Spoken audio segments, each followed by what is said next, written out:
For question number 4, you'll notice that the difference is now we have the sign of 2a. So let's forget that for a while. Let's think that if we had the sign of q is 1 over the square root of 2, then q would have to be pi over 4, or, let's see, again, there were going to be 2 places on a unit circle. So q could be at pi over 4, or q could be at 3 pi over 4. Right, so q is pi over 4, or q is at 3 pi over 4. But q also could be any multiple of 2 pi plus this, so plus 2 pi n, and the same thing over here. Any multiple of 2 pi will put us back in the very same spot. Okay, now let's go back to the fact that we in fact don't have q, that q is really 2 theta. And we are interested in theta. So if we divide both sides by 2, that's going to give us theta is pi over 8 plus pi n now. And in this case, we're going to have theta is 3 pi over 8 plus pi n. And now let's look at how that would look on the graph of sine of 2 theta. Sine of 2 theta, you understand, has a change in period. So the period is going to be 2 pi divided by b, which is 2. So our period is just pi. So we're going to have something that's going to look like this. Pi over 2, right?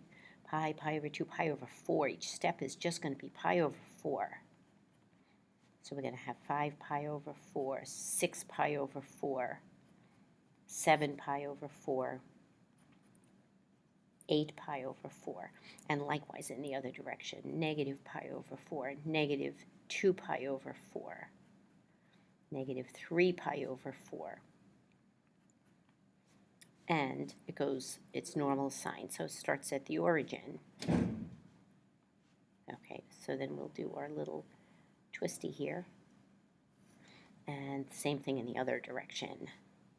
Okay, so we're looking for the output is equal to 1 over square root of 2. And as we said, 1 over the square root of 2 is about 0.707.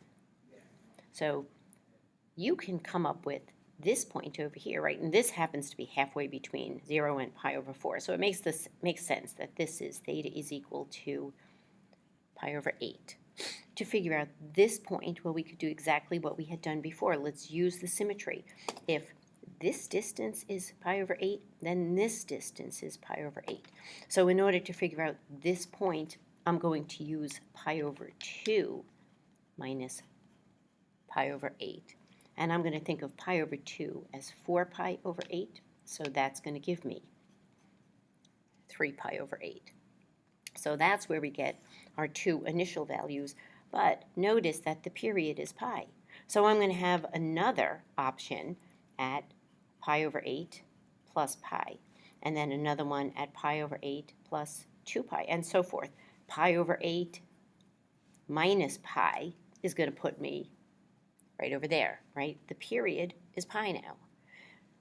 The other thing I need to take into consideration is that we're going to have 3 pi over 8, right? Plus, in order to get to this point, I just need to add the period, which is pi, right?